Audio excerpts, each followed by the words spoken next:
Welcome to a new episode of Last Best Hope for Conversation, your Babylon 5 podcast. I am Jesse Jackson. Joining me in the CNC is Lou. Hello, everyone. I'm here with my cane in hand. Tap, tap, tap. And Karen. Hi, everyone. I am not wearing a top hat, but I guess I could get one. I am wearing my Land of Hope and Dreams bracelet, not a, I guess a pain bracelet. What did he call them? Yeah. I don't remember. Yeah, I don't remember. If you have not figured out, we are talking the 21st episode of the second season of Babylon 5, Comes the Inquisitor. Originally aired October 25th, 1995. Kosh tests Delenn's allegiance while G'Kar attempts to bring his people together on Babylon 5. Lou, let's start with you. Quick thoughts? I thought this was a pretty solid episode. And there's some really great beats for several of the characters. Garibaldi, Veer, of course, G'Kar was, another tour de force performance from him. And it is ended on a nice twist, which at first I thought, is that really necessary? And then I thought about it, and I said, no, that's probably a good choice and use of the historical figure that I really enjoyed. So yeah, it was quite an enjoyable episode. Karen? I thought it was good, not great. It's my impression of Dwight from The Office. He said this to Michael a couple times. Good, not great. Solid, yes, I'll give it that. For some reason, it just wasn't as good as the previous couple of episodes. And I think, I'll explain why when we get into that. It is part of the Delenn Kosh storyline.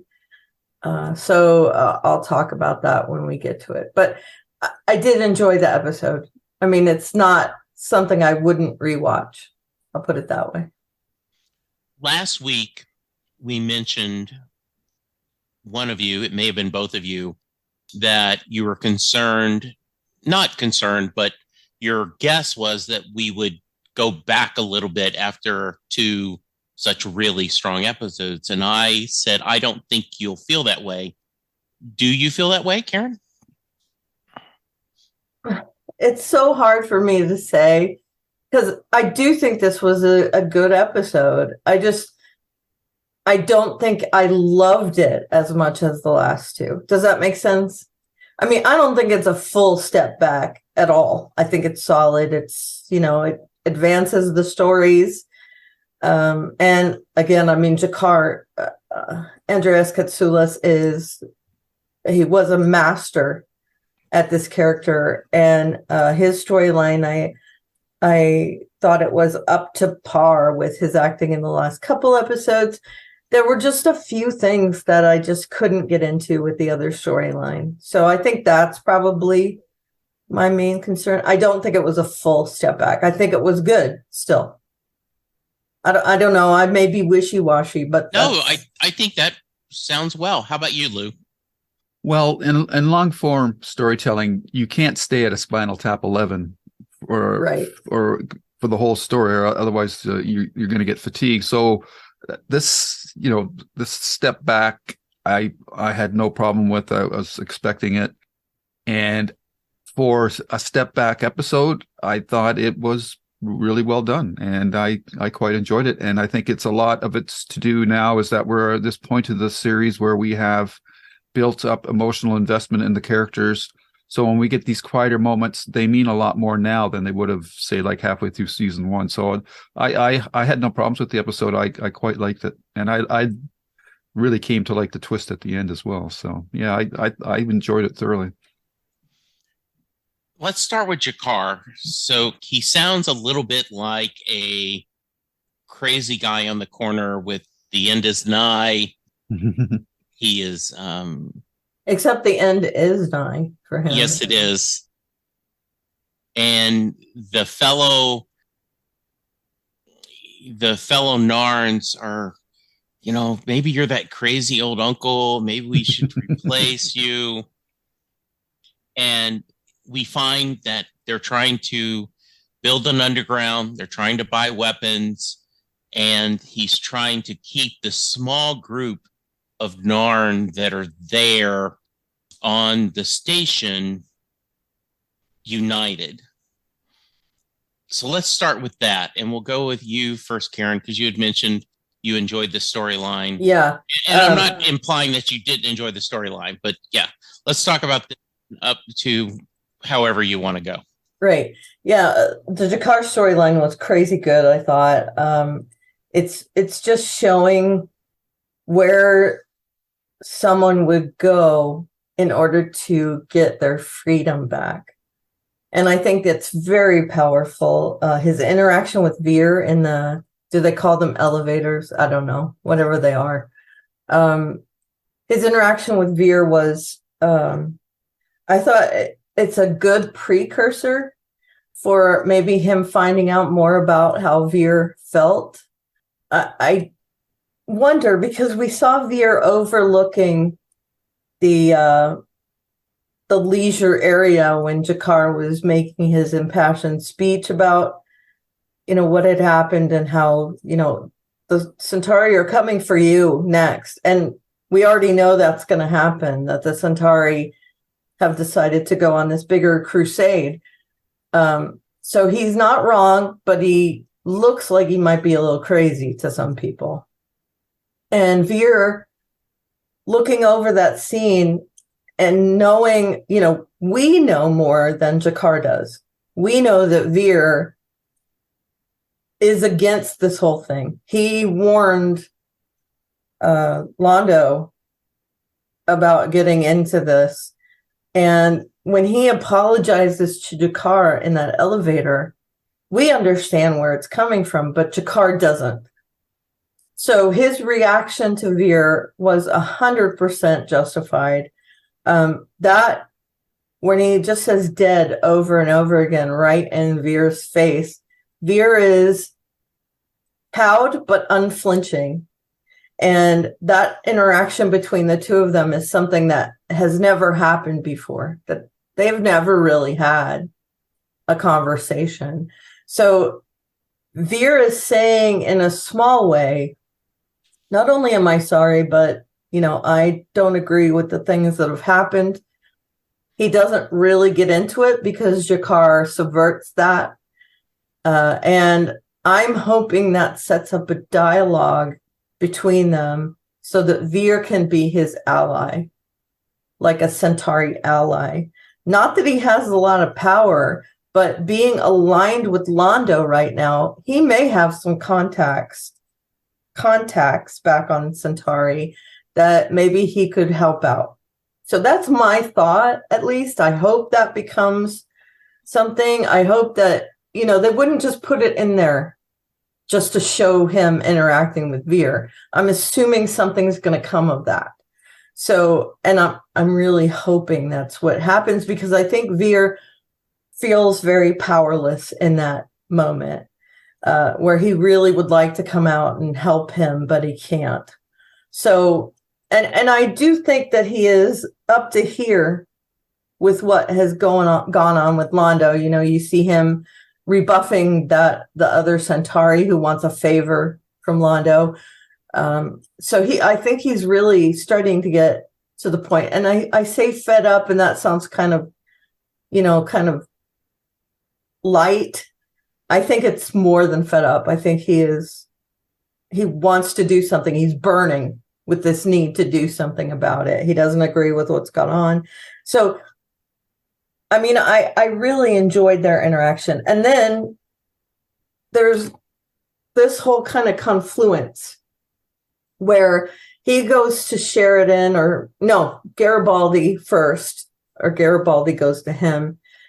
And he gets a reaction that he wanted. And I love that he did this, where he talked to Jakar, and he realized after talking to him that Jakar was doing what he could and doing it well, doing it for the right reasons.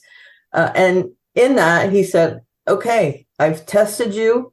You've passed my test. So now here's my contact. And you can use them to get weapons, which I thought was amazing. And then Sheridan and Garibaldi talk about using the Rangers to help out. And again, this is, things are coming together.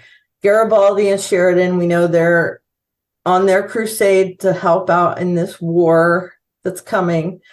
And they realize that this is part of it. They need to start getting involved.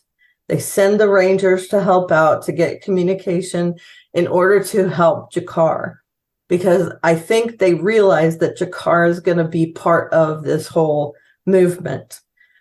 So there was so much going on, and that was like the side storyline in this episode. So the actors involved were just like at an 11, like Lou said. I mean, they were they hit it out of the park every week right now. Like I said, Andreas Katsoulis was, man, he was good. That's all I have to say about him. But Garibaldi and Sheridan also, they added a lot to it. So I thought that was very good. His meeting with Mr. Chase as well to buy the weapons. That actor, Jack Keeler, has been in a lot of stuff. You would recognize him as an older man more than from his appearance here. He was in The Big Lebowski and a bunch of other stuff. So he was very good. I thought his affected voice brought something to that character as well, where, another actor might not be able to pull it off. So yeah, just every part of that storyline hit all the notes for me. And again, it's starting to bring things together and advance that storyline, which is, I think, one of my favorite storylines, is this gearing up for war thing. Lou? Well, you can tell from Karen that there's a lot of stuff going on in that storyline. I don't know, or I was not under the impression that it was being established that the Centauri were looking at continuing to conquer other worlds because they had just won this war. So I think Jakar's speech was meant to foreshadow that would happen, and the one bystander who was a human was saying that that's got nothing to do with us. They're not going to do anything to us, and Jakar is adamant that the Centauri will continue their aggression. So I took that whole beat as or scene to be a foreshadowing scene, as well as showing Jakar's passion. We know he's a passionate guy. He doesn't care if it makes him look foolish or lunatic, like a lunatic, but he's very passionate about his convictions. So he's going to do whatever it takes to get this done. So I really did like that scene. And this might be a bit of wish fulfillment on my part, because we talked about, or I mentioned in the previous episode, when Lando found a way to keep Veer with him, that I didn't understand why Veer would want to stay with Jakar. And that scene with him over the promenade on the walkway looking down at Jakar, and then the scene in the elevator, makes me feel that he's already helping the Narn? The Narn. Narn. Yeah. Yes. And his line in the elevator could be taken two ways, where he said, I tried to warn them, but nobody would listen. And initially I took that to mean that he was talking about Londo and that, but now I'm wondering if he meant that he was telling the Narn government or whatever that that this attack was imminent. I don't know. That might be just wishful thinking on my part, because I'm just still trying to figure out why Veer would want to stay there. And if this storyline comes to fruition, where he becomes like a sympathizer with the Narn, as Karen suggested when she was talking about it, that would be great. and it would also mean a meteor role for Stephen First, which would be good as well. And I just thought the whole scene in the elevator when Veer apologized to Jakar, and then Jakar walks out and then turns around, pulls out the knife. You go, oh, geez, and then he slits his hand and lets the blood drip, and he just says, dead, dead, dead, dead, dead. And, that was a powerful scene. I thought that was really well played by both actors, and I really enjoyed that. So that was really cool. And then, of course, the Garibaldi scene. Garibaldi is just being Garibaldi, and he's tough, but he's fair. And underneath it all, his crusty exterior, there really is a caring individual. And we saw that in that scene where he felt Jakar out, wanted to see how he would play that scene out. Jakar played it honestly, and because of that, he got the alternate avenue for trafficking in his weapons from the arms dealer to the Narn uprising and that. So I thought that was really well done, and I just thought Garibaldi was great in that scene. So that was quite nice. So there, like I said off the top, we're getting all these great character scenes. We got with Veer and with Garibaldi.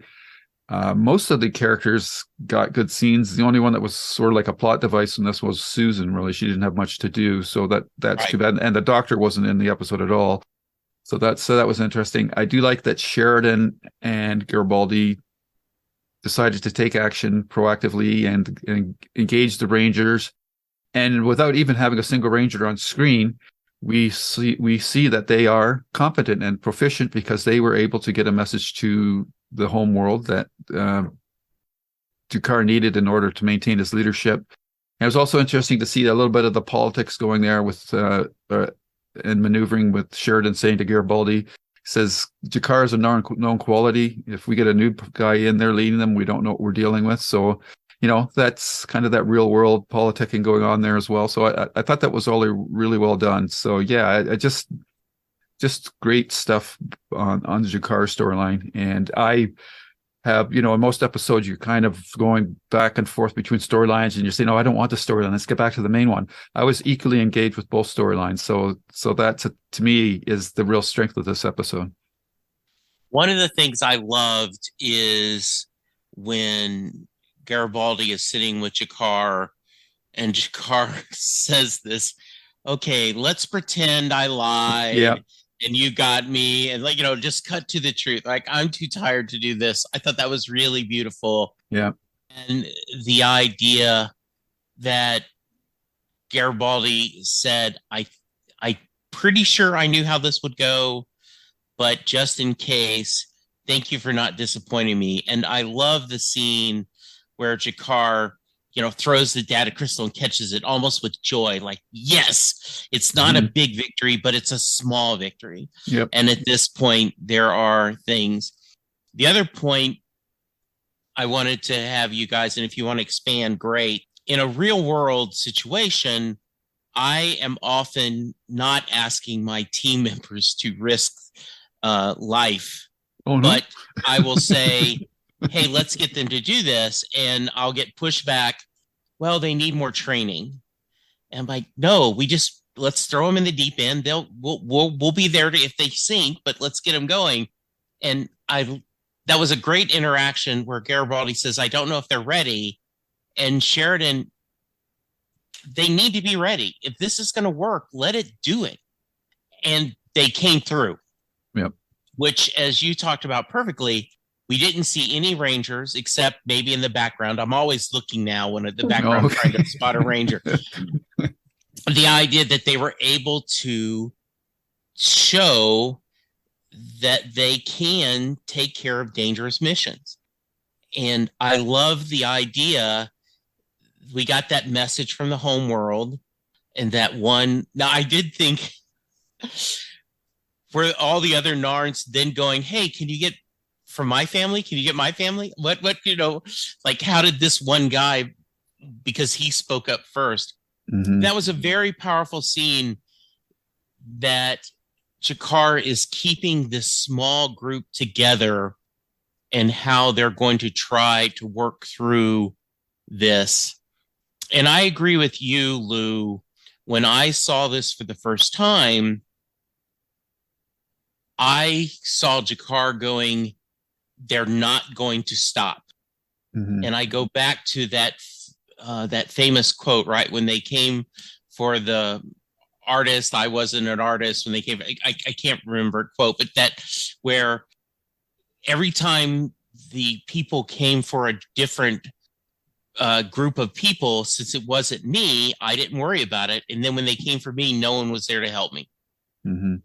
And I think Jakar is saying that as a prophet, dictators never stop. Bullies don't stop till they are stopped. Mhm. And I love that scene. I agree. Well, at the end of the long twilight struggle, after Rifa says, no, we're just going to do the Narn homeworld, he actually does talk about taking over a couple other worlds nearby. So I think that was kind of the foreshadowing moment for me, that they were going to go after more. Yeah, I just took those as Narn held planets or something, but you could be right. But yeah, I'm not sure. Again, that was just me reading into it. So anything else on this storyline before we move to the test? I had no idea that okay, you just said his name, the actor that plays Veer.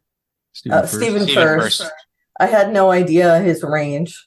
And so this was it was a good awakening for me. You know, he's more than Flounder, definitely.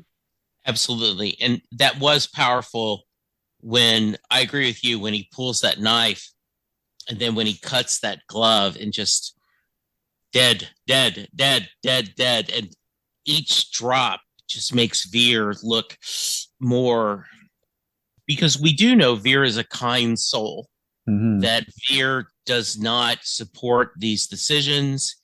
And I thought that was, as you guys both said, a powerful, and you wonder what does that do? Yeah, the only thing that I think that could have improved that shot is if they would have actually shown each drop of blood falling from his hand to the floor. It didn't, like if they would have shown the blood actually striking the floor and making like a little splash or whatever. But I don't know, maybe that was just deemed, maybe they filmed it and it was deemed too graphic for broadcast standards at the time. But I just wish they would have shown the blood hitting the floor. I think that would have just really punctuated that scene quite nicely. But yeah. Right. Oh, wait. One last thing about that, and it's about Garibaldi. I think this is his way to make up for the fact that he was completely disappointed by Londo. So this is his way to kind of make this new alliance with someone that he feels like he can trust more than Londo, because Londo has really let him down. So I think that you could read in a little bit of that into his interaction with Jakar.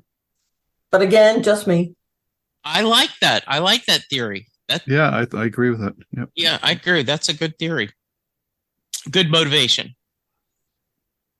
Sorry. Kosh comes to Delenn, says, you need to go through a test. And we get a mysterious character, Sebastian, and we go through a long test where he keeps asking her questions, and every time she gives the wrong answer, she is wearing these bracelets that give small shocks. And the more you give the wrong answer, the more powerful and the more painful it will be. And let's go to let's just talk about the whole storyline. Lanier ends up finding out that originally he was very supportive. Like, oh, it's not doubts. We just need to make sure if you're doing the right thing for the wrong reasons, it's tainted. I disagree with that statement, by the way. I have a friend who I said, I do something for good karma. And he always says, well, if you're trying to get good karma, doesn't that mean it shouldn't count because you're being selfish? Like, okay, I guess. Lanier gets Captain Sheridan to come. They both end up getting tortured. And let's go up to the big reveal at the end. So let's start with you this time, Lou. The storyline, what are you thinking? I'm thinking that this has vibes from a lot of other similar scenes and other science fiction franchises that I've seen. Obviously there's the Force Tree from Empire Strikes Back. There's the Jam Gabar from Dune with the manacles. And there's also the Empath episode from the original Star Trek where they're torturing Kirk, Spock, and McCoy to see if Jen, the Empath, will sacrifice her life in order to save them. So I do think that this, it worked quite well. The mystery of Sebastian at the beginning, telling us that he's from, 18th century England, is intriguing. I loved the way he was introduced. His walk and then the tap of the cane between steps was great. It just added that foreboding tension, because before you saw him, you thought, well, what the heck is this? Like, is this another alien race or something that has this weird appendage or something? I didn't know, but then it turned out to be this guy. It's kind of like that, when Dave Bowman goes through the Stargate and he ends up in the hotel room, kind of thing. So it's a juxtaposition of images that I was not expecting. So I quite enjoyed it, and I thought that the actor played it pretty well. At first it was a little off-putting because I thought he was very strident, one note, but as it went on, I came to understand why he was that way. So then it became more and more effective as Delenn's resistance started to wear down. So from that perspective, I quite enjoyed all those sequences, and the fact that really everything that was happening in those scenes was really just a setup for getting to see if somebody would come in to try to save her, and then she would be willing to sacrifice herself for that person, as opposed to saying, no, I'm so important that I can't let myself be killed, because without me, this enterprise is not going to succeed, which is an interesting parallel to Londo, because he's taken that other path where he has put himself above everything else. He's let countless millions of people die, and he brought his people to war. He's lost a friend because of it. He's caused the assassination of the emperor, or attempted assassination of the emperor, and then the actual assassination of his aide. So it's an interesting parallel storyline to what's going on with Londo, and I just thought that it all played out very well. And then to me, the cherry on the top turned out to be the identity of Sebastian, who's said he was Jack, which obviously we take to be Jack the Ripper. And I thought that at first, that's a really weird choice to save a criminal to do something. But then as he explained what he had done, and the fact that his goals did not justify the means, I thought that was a nice cherry on top for that storyline, and I really liked that. I thought that was really well played out. The only question that it really raised for me is that he said he was testing other people, and Delenn was the first one to succeed. So does that mean that the Vorlon were trying to recruit other people, alien or whatever, because not just humans, to be prepared for this upcoming shadow war? So that's interesting. And what other historical figures could we see popping up in future episodes to help in the war? So that opens up a whole nother door of possibilities. So I'm going to be quite intrigued to see if and where that goes. And yeah, and the other question that to me it raises is the Vorlons seem to be all-knowing. So why wouldn't they know whether or not the people that they've got engaged are actually the people that can do the job? So I'm a little conflicted on that point, but I thought that, I thought all the actors involved in that story thread, Sheridan, Delenn, and Sebastian, were all really good. So yeah, I quite enjoyed it. Karen. Okay. First of all, you're making me like it a little bit more, but It's always my goal. I still have some issues with it. Why is Kosh doing this now? Is my question. My overall question is why now? We've already kind of gotten into the precursor to the war. He's already aligned himself. Oh, go ahead. I think he's doing it more for them than for himself.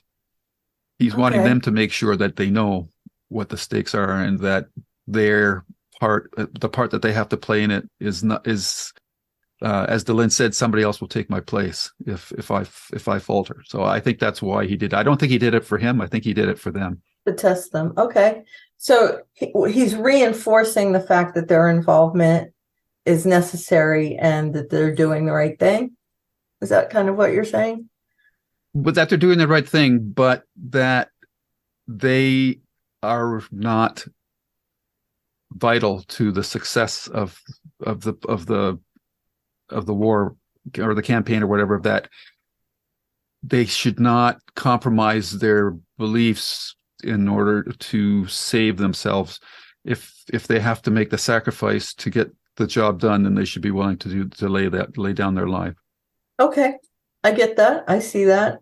Part of me was just, and that's a great theory. I mean, if that's the case, that's fantastic. I wonder, again, why now is my thing. And I don't know. It just seems like they've all gotten so far into this. And it's been mostly theoretical up till now, though. I think now it's that's true. Now the rubber's going to hit the road. Now that the Centauri have kind of started this whole thing off, and we do know that there's time travel, right? Because of that dude in the first season who showed something about Babylon 4. I don't remember that 100%, but I do know he was displaced and that he had some knowledge of what was going to happen. Zarathustra, or what's his name? Zathras. Thank you. Yeah. Zathras. I always think so. To me, there was a lot of holes in this story. I liked that it was Jack the Ripper. I saw that justification 100%. That his whole mission. One of his things, I think, was that he's the good guy in a story. The bad guy is always the good guy in their own story. And he thought he was cleaning up London, that these people were going to ruin London. And so he was cleaning it up. He was doing the right thing. And if that included taking someone else's life, then fine. And so the Vorlon saw that they could rehabilitate him, and his abilities, his natural tendencies would be useful to them. Okay. I get that. Do they have other people as well? Have they taken criminals from other worlds and rehabilitated? So that's interesting to me. Mm-hmm. The fact that it did end up, and I'm like 100% sure that it's Jack the Ripper is what they're talking about. I like that Sheridan cottoned on to it. It just shows how canny he is, and that, he takes to heart the fact that if you ignore history, you're doomed to repeat it. And so he has kept history of Earth in his mind, because he is way further away from Jack the Ripper than we are. You would think that maybe he's committed to the annals of history and people don't really remember him, but it shows that things that happened that were that bad continue to reverberate, at least in the people that want to continue to keep atrocities in their head in order to prevent them in the future. So I get that part. I'm starting to really look. I want to know what's inside Kosh. I get that. Okay, I want to know what he looks like. Everybody knows that. I got really mad at him in this episode, though, because I I didn't understand his motivations. I get what you're saying 100%, Lou. I think that's great. And if that's the case, wonderful. That makes sense to me. But if it was just to kind of suss her out, then I don't get it. How did they know that Sheridan would come and help her? I mean, I would like to see more behind the scenes, because he talks about, how much they've gone through recently. What does he mean? I understand they've seen things happen, but what have they gone through together that he's willing to sacrifice his life for her? They've been getting to know each other. They're training with Kosh for the upcoming war, but we don't see any of that. So I wondered why he was that incredibly invested. He's the captain of this whole space station. He is putting his life on the line to go save one person. Well, I think they've shown the bond, though. Like they showed, they've been having these social occasions. The dinner Sure. that Lanier prepared, when the whole, her sacrifice with the plague people, Right. race, and they went down to the planet together to meet with the caretaker of that planet. So I think they've shown the bond pretty good. So Okay. I was totally on board with that. And I'm getting serious, like, Bow Chicka Wow Wow vibes from that as well. Mm-hmm. So is it just because he's attracted to her, or? Well, So, I do have some issues with it. I thought it was good.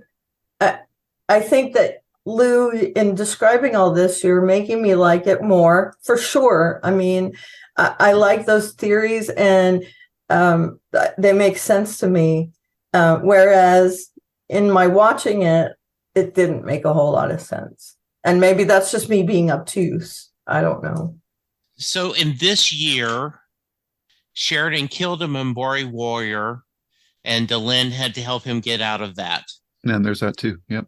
Yeah, in the shadow of Zahadun, that episode, she and Kosh had to go to him and tell him about this upcoming war, and he needs to let that go. They have had their date. He did see her put herself in danger with the Markabs and said, "You should call me John." She was involved with the Lita Alexander coming back and she going to him there. And then the Centauris taking over Narn, and they're having to work together, him and Delenn together, to give Jakar political asylum. So I think that's his point, is everything we've gone together this year, you don't have to, you've earned, your favor bank is full with me. So I think that's his, and I believe that between episodes, because I'm a shipper, they are becoming closer.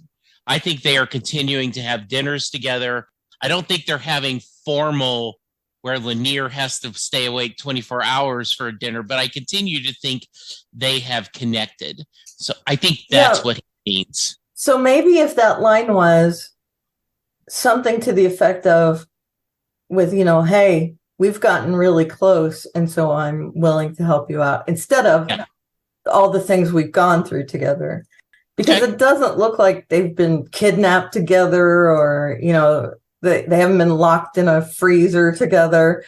I feel like, yes, they're bonding, and I love that. I love their relationship so far. I think he did have motivation to go save her, but I'm wondering, how deep is that motive? Because we're not seeing it. I want to see it on screen. I want to see them, having dinner more, even if it's just like a background or a little one-off or something. So, I mean, that's just and when he said all that we've gone through together, it just took me out of it, I think. Okay. But I did like their little hug at the end, and the fact that Sheridan was resistant to the whole thing, even though and again, we're showing through this whole episode, everything's mirroring. Jakar proves himself to Garibaldi. The Rangers prove themselves to everyone. And we have Delenn proving herself to Kosh, even though I think Lou's theory holds more water, that they did it for themselves and not to prove to Kosh, or Kosh did it for them. But I also think that they have proved themselves to each other. That Delenn sees what Sheridan's willing to put on the line for her, and Sheridan sees what Delenn's willing to put on the line, not just for him, but for everybody. And I think this kind of cements that. So that was good as well, the things that came out of it. I don't know. I just thought maybe it was a little clunky, where if I sit there and go, well, it would have been better if this, it would have been better if this. And if that happens a couple or 3 times, to me, it kind of takes me out of it. So I'm liking it more because of the conversation we're having, which happens a lot on this podcast. But when I watched it, there were parts of it that bothered me. So again, I really enjoyed this episode. Don't get me wrong, but I think the main conceit of this episode, I would have liked it if the Jakar, Veer, Garibaldi Rangers thing was the main part of this episode, because I thought that was much more compelling than this other, like, just torture. And I don't know. Anyway, I'll let you guys take it. No, I think both of those are good. The other thing you didn't mention, but Jakar proves himself to his fellow Narns. Right. So this whole episode is about that. I think the idea, there are moments in our lives that stick with us, and I can't remember, we can't determine why, but there was a wonderful, back when I was in high school, I was at a church service, and our pastor, Ron Skinner, was doing a passage from the Bible. It was after Christ had rose from the dead, and he was with his people, and he says, "Do you love me?"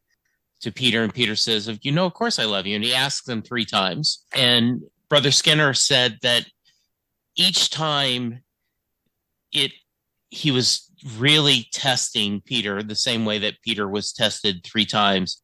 In the last one, it's, "Well, yes, I love you, but I also love this a little bit more, or I also love this a little bit more, or I have doubts about this." And I remember Brother Skinner goes, "Okay, now we can work. Now that you've been so honest with me, we can start from there." And I believe this is when she's saying, maybe I do have doubts. And I do think that the Jack the Ripper character was a perfect persona of, he was totally, in his mind, doing the right thing. And he's doing the wrong things, but thinking he was doing the right things. So in this world, the Vorlons pulled him, and then using him because he wants to make sure that people are, if they're trying to do the right thing, is it actually the right thing? So I do think it was it also looked good. I mean, him in that very formal English garb with the cane. But you mentioned that, Lou, that click, click, click. Every time he came was wonderfully done. And so, to add to that, I don't know if it was intentional or not, and maybe it was, but I think it was. I haven't read anything, so I'm just speculating. Yeah. The tapping, to me, because we see that the person behind the tapping is dressed in the English garb and whatnot, it's very Edgar Allan Poe-ish, and I think that tapping is a homage to the Raven. Thus quoth the Raven, nevermore I heard a tapping at my door. So I really do think that they were trying to invoke that image, and I definitely took that vibe from that when I saw the persona of the character that was making that noise. So, and maybe a little bit of Telltale Heart. Yes, where that becomes a noise that kind of drives people around him. By the way, a little snippet to support your discussion, Lou, about having the blood hit the floor. The whatever the network C4 in Great Britain, they took out the shot of Jakar slicing his hand. Wow. So even so that. How would that work? Yeah. I don't know. Yes. I love your theory that this was a test for them to know. And Sebastian says, have no doubt, and I'm not quoting it directly, but when you're in the midst of the storm, you can have faith in yourselves and each other that you are the right person at the right time doing the right things. I want to expand a little bit more, Karen. How do you feel about Kosh at this point? Because he's basically brought someone in to torture our two heroes. What are your thoughts on that? I'm not a fan of him in this episode. Okay, if anyone should be taken down a peg and realize that they're not the focus of all this, maybe it should be Kosh, because he really is very imperious about all of this. Do we know why? Why is he the leader of this whole thing? We haven't been shown that either. Is he already at that point where he realizes he can be sacrificed? But no, because he feels like he should test people or do whatever he's doing to do all this. And he's been inscrutable through the whole, he never gives anything away. So I want to know if his motivations are good. What is his whole thing in this? And I don't know. I'm just mad at him for doing this. If it was to give them more faith in themselves, fantastic. I think that's great. But why him? And what gives him the right to do that? So I don't know. Thoughts? I agree from a emotional point of view. It seems like a rather cruel thing to do. I would carry my theory further about the test being for them. Is this to Kosh is a case of tough love? That this might seem cruel, but compared to what's coming, if you're not in the right frame of mind, then this will seem like a minor inconvenience compared to what pain and suffering, not just you, but everyone else will possibly experience going forward if you don't stay true and do the right thing. So good. So he's already at that point, you think? I don't quite know what you mean about that. Who's who? Kosh? Kosh. Well, it is interesting. The question that I have was, if Kosh is all knowing, why does he have to worry so much about all these other characters? But it seems that in some way, his role will be limited, whether that's through some sort of belief system, or it's kind of like, Gandalf in Lord of the Rings. Like, he kept saying, why doesn't he use his magic more and just wipe out all these orcs or whatever? But he only seems to do enough to allow the real citizens of the world or this time period to do it. And I guess it's kind of like the Prime Directive in Star Trek, whereas you gave a race phasers and they're only used to flintlocks, they don't have the time to grow emotionally and psychologically into the mindset that allows them to use that type of power judiciously. So I think that's the reasoning behind what Kosh is doing. Theory again, but if he interferes too much, then that will not allow the the regular people to come into their own in this and progress properly through the arc of this conflict and come out the other side in a state of mind where they can actually move forward as a race, as opposed to falling back into, repeating history or whatever. So that's they become more invested. Convoluted. Right. Yeah. They learn the lessons they need to learn. They become more invested. Because to me, it's like today, our technology is advancing so rapidly. Social media has become something that should be, used to unite us, but it's, for the most part, it's dividing us. And I think that's because we haven't developed the moral outlook that allows us to use it properly. And, I think the biggest thing that social media has done is, yes, we all have the right to free speech, but you also have a responsibility to how and what you say. And if you use it improperly, you can't use it without impunity. If you say something that's, hurtful or whatever, you have to expect consequences. And I think this sort of ties into that whole thing. And, it's one of the reasons why the Prime Directive was created in the first place. So yeah, I do think that there's this necessary growth and maturation aspect that characters need to go through without being given a deus ex machina solution where they don't have to really change to handle the new reality that they're going to be inhabiting. Right. I agree that they need to be invested, that they need to do this for themselves. And that is 100% the motivation behind him. But I just want to know, what does he feel about himself? Does he find himself to be very important, imperious? And so that's really my question in this whole thing. Who watches the Watchers? Exactly. And it really made me feel like he thinks he's above all this, and to test other people is his thing, that he gets to decide all this. So again, I don't know, it just kind of made me feel off a little bit. Mm-hmm.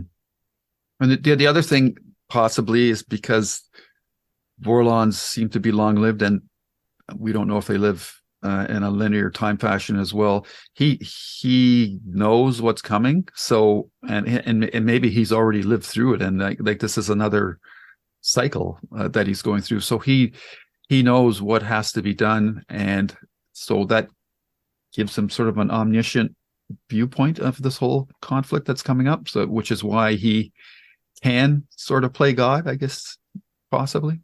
Okay. Maybe. I don't know. No, that makes sense. So we got feedback from someone who mentioned that Lurker's Guide is very spoiler free, so I should be careful about quoting from that. And I appreciate the feedback. I don't think this is spoiler free, but I also think I don't think this spoils anything for you, but I think based on y'all's discussion, I wanted to share. So this is quoted. Someone posted back when this episode first came out, it doesn't fit in with the way the Vorlons have been trained. It bothered me, is what someone posted. And JMS said, good. That was the intended result. Part of the reason for the story was to gray up the Vorlons a little. One shouldn't fall too easily for what other people, quote, say, unquote, they are. One should always be cautious of taking anyone at face value on B5. So I think the way you guys are thinking is very well said, and I will not comment yay or nay on how close you are to what your discussions. That's fine. But yeah, one of the things I wanted to mention, this is a 30-year-old show. We're going to get spoilers every once in a while. The Lurker Guide is not spoiler free. I get that. And I only go there when I have serious questions that I figure are not going to taint the rest of my viewing.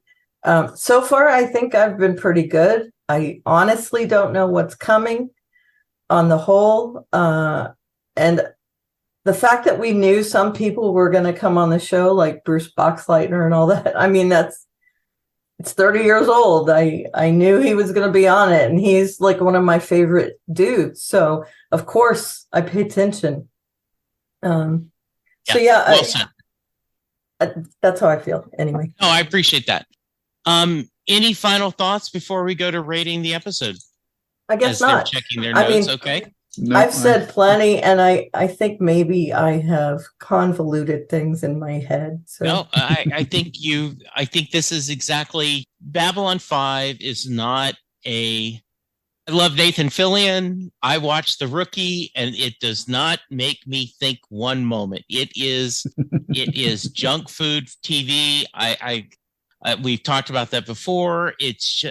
But Babylon 5 is a little more complex. And there are episodes that are going to make you cheer, and there's going to be episodes that make you upset, and there's going to be episodes that I think, much like Farscape, that if you watch it multiple times, you get different feelings out of it. So great. I will lead. I think this is a really well done episode. The acting is top notch. The actor who played Sebastian is actually from California. And they said a couple of fans thought he was actually English. I definitely did. Yeah. So I'm going to give this 9 out of 10 drops of blood. I really like this one. Lou? I won't go that high, but it is up there for me. I'll give it an 8.5 Nevermores. Nice. Karen? You guys make me feel bad. That's okay. We all have our things. Okay, so I'll go a little lower, of course. Give it that 7 you want it. 7.5. Okay. That half is because of us. A little bit, yes. And also, it's a good episode. I mean, I'll rewatch it. There's just stuff that bothers me in it, but not enough to not watch it. So, 7.5 top hats. Ooh, nice. Very nice. Very good. All right. Karen, do you have our emails? We got a couple of emails. Do you have them up? I do. Let me drag them over to the right window. Okay. Okay. First, we have an email from Nate. Hi, Nate. Welcome back. Nate. We are so happy Nate. You're back. Yes. Nate the Great. Nate the Great. No. Nate the Great, I'm not fond of him right now. Exactly. Sorry, we talked about Ted Lasso before the podcast started. Hey guys, I like this episode a lot, and I rarely like torture or interrogation episodes because they are largely pointless. You know that the hero will survive, nothing serious will happen to them, and the character development is either weak or will be reset. But this one works. We don't quite know what the hell all this process is about, how it's supposed to reach its goal, and I don't believe that the intent was to wait for Sheridan all along. The process should work for a lone person somehow. The mystique is what makes it work for me. It also shows a more sinister side of the Vorlons, which seems to be deeper than the one we've seen in an episode where Kosh made Talia relive the experience of scanning the serial killer. Back when I was watching the show for the first time, it very much shook me. Gandalf wouldn't catch Gollum and make him torture Bilbo for a moral lesson. It's not what the wizard does.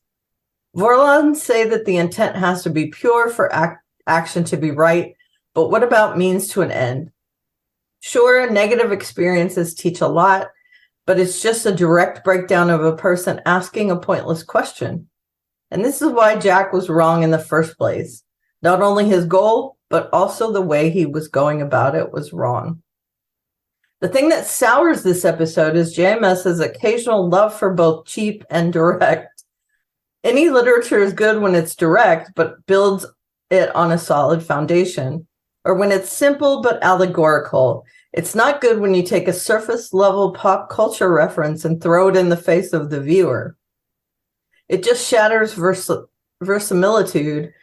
Why would aliens care for the first known serial killer? It's important to be humans, and if choosing a deluded mass murderer was a goal, any ruler or a cult leader or a religious fanatic would do much better.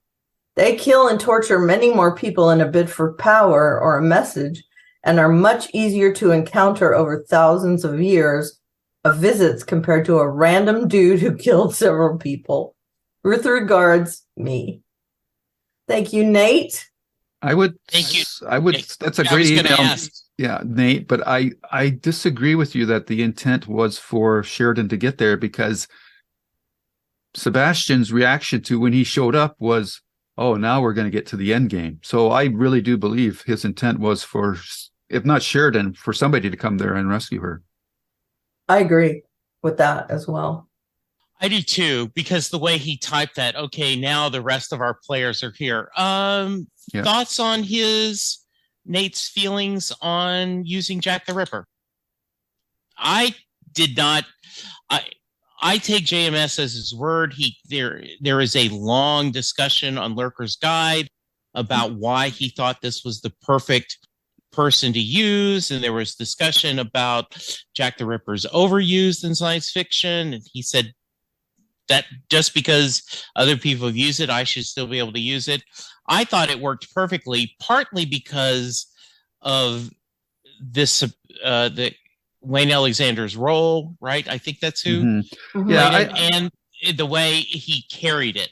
Yeah, I can't really. The thing is, what other historical figures could you use in that situation?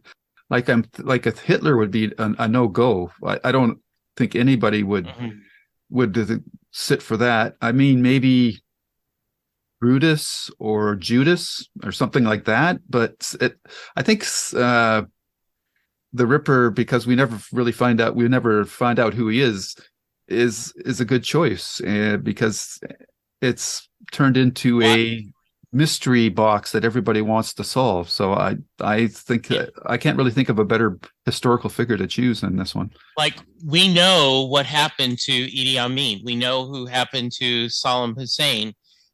So we don't know what happened to Jack the Ripper. So that explains how this person. So yeah.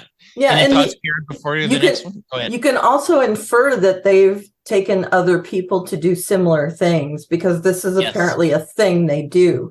So this Jack the Ripper is just the one that went to Babylon 5. And it could be because not only is Sheridan a human, but now Delenn is part human. So they bring someone in that understands the human experience.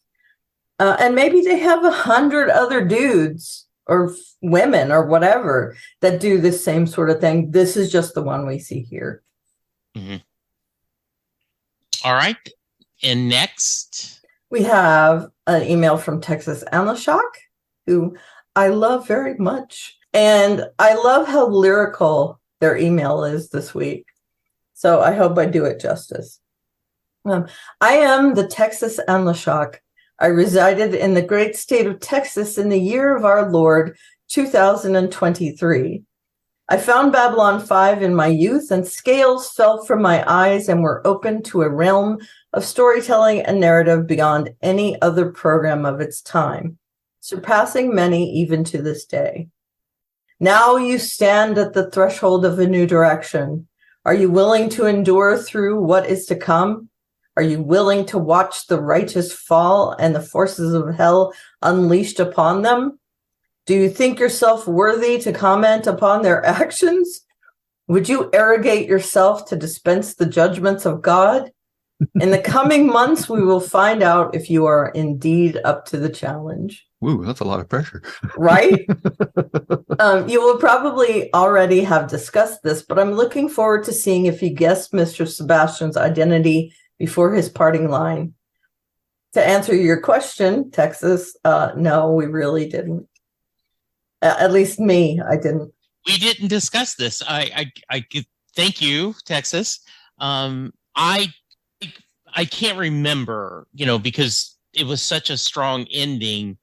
Every time I've rewatched it, I know what's going on. So how about you two? Did you suspect? I did not. No, I didn't think it was Jack the Ripper. I for some reason, I kept on thinking it was either Edgar Allan Poe or Sherlock Holmes. I mean, Sherlock Holmes is not a real character, but it was kind of like... So you both felt like we needed that button at the end? Yeah. Yeah, I I did too. definitely did. I thought the way he said it was really well done. I thought so too. He didn't have to say the name Jack. After he described what he had done, I knew who he was. But yeah, the Jack was to really drive it home that there was no doubt this was who he was. Right. And even, Sheridan saying he wanted Susan to investigate who this was, I was thinking to myself, okay, that's someone we know. Who could it be? And I didn't really get the chance to go in depth because it happened like right after that. So, I didn't really have that kind of, click that it was who it was, but very cool. Back to the email. Why would Kosh put them through this? Why would he suddenly have doubts about them? I don't think this is so much them having to prove themselves to him. I think it is to prove themselves to themselves. Amen. I don't read these emails before we discuss things, and I guess you can tell that because I probably would have liked it a little bit more if I thought that ahead of time. I usually think I'm smart, and this week I don't. I think I was very obtuse about this episode. Okay, and in the parallel story, Jakar is also having to prove that he is the right person in the right place at the right time. He's laying the groundwork for a resistance and warning of dire consequences if he's taken advantage of. And I love how he answers Garibaldi. The way he words it makes me think he thought about denying it, but quickly realized Garibaldi already knew and decided he just didn't have time for it. Anyway, that's all I have for now. This is the Texas Anashok signing off. What is that he says? Intelja Veni? In Valen's name. In Valen's name. Yeah, I'm pretty set on Texas Anashok being correct. Am I pronouncing that correctly? I believe so. Okay, but I don't know if I'm pronouncing that last thing. And Ivanova.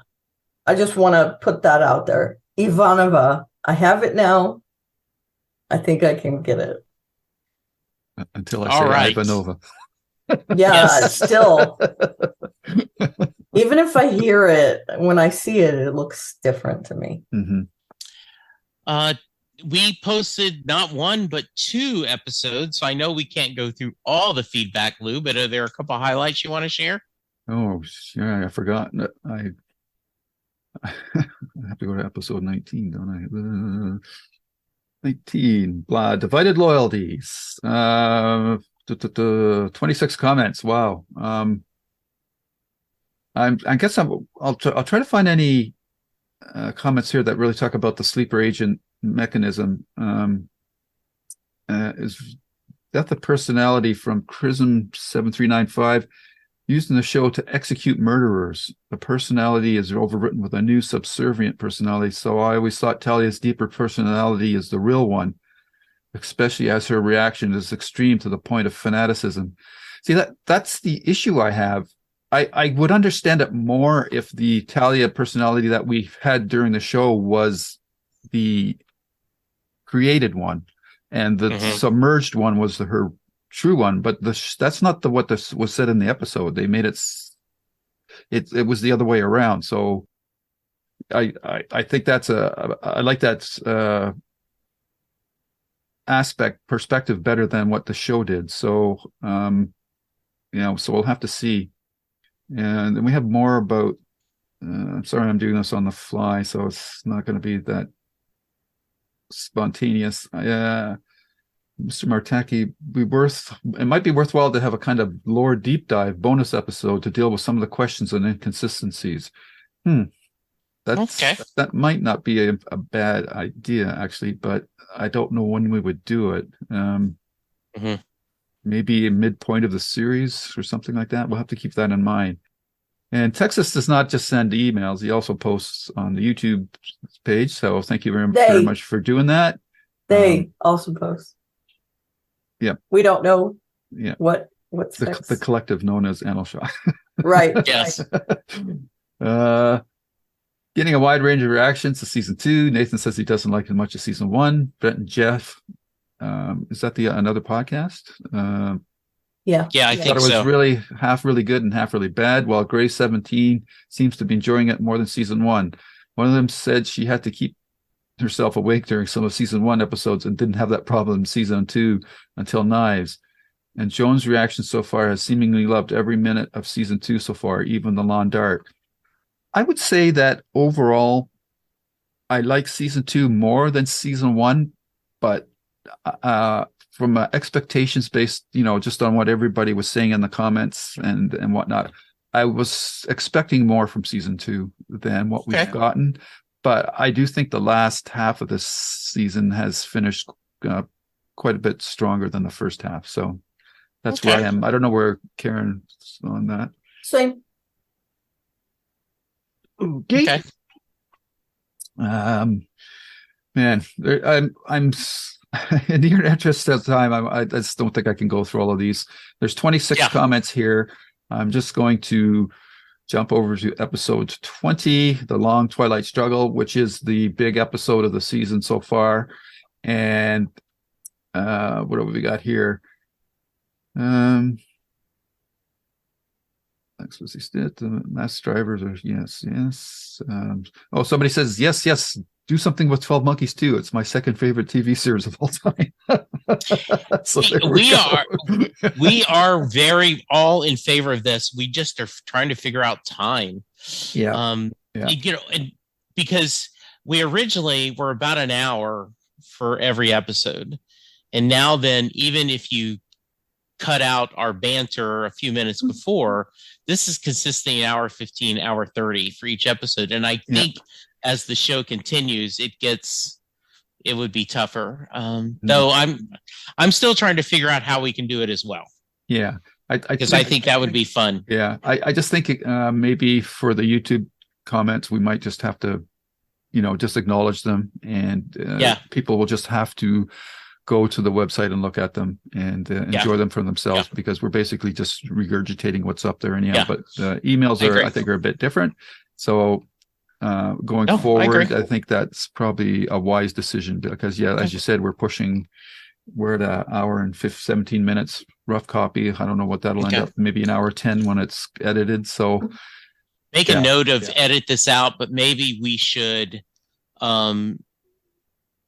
because I think we all read the comments, right? We could open a doc and go, hey, this is, I think, something worth repeating, and we could do that. So and let's all of us trying to think of that. And maybe I'll be a little more diligent in actually responding to the comments on the YouTube page as opposed to reading them out on the I think that's good. So and I try to respond to some too. Okay. But we do appreciate it, everybody. Do appreciate you all sending in your comments. Please keep them coming, as they help us do a better job of podcasting these episodes for you. Yeah. All right. Before we get out of here, I want everyone to share. Karen, if they want to reach you, how can they? Sure. Before we do that, I follow JMS on Twitter. I'm sure we all do. And he did mention recently that the set designer, John Iacovelli, recently passed away. So I want to at least give a little shout out, because I think that the sets and the environment that he created was stellar for this. He worked on a lot of different things, and I think he was very talented. And it's always sad to see someone with that talent leave us. So I just wanted to put that in there. I am glad you did. Very nice. Okay. Now you can reach me. I am at Oliveria on Twitter, and there is a link in my bio to my blog, at which you can find a bunch of other links and hopefully some interesting things. All right. Lou? Of course, you can find our podcasts on YouTube at Lou's Reviews. And if you're so inclined to tap your way over to Twitter, you'll find me at Lou W. Sitzmore or at the S King Podcast. And we do lots of podcasts beyond B5, the aforementioned, hopefully in the future, 12 Monkeys. We also do our JKLM medias. We do one-offs. We've done devs, Midnight Mass. We've done a comic book, which I don't remember the name of anymore. We did Bruce Springsteen. So yeah, there's lots of geeky stuff there for you guys to check out as well. So please avail yourself of our work. Thank you. Absolutely. I am at Jesse Jackson DFW on Twitter. Would love for you guys to go to iTunes or wherever you get the show and leave us a rating or review. That would be very nice. Share this with a friend and ask them to check us out. We truly appreciate the support. Next week of the second season, The Fall of Night. That's right. Originally aired November 1st, 1995. And it's meh. But come back next week and we'll talk more. For now, this is Jesse. And for Karen and for Lou, we thank you all for listening. And we will talk to you soon. Goodbye. Bye-bye. Bye. And scene.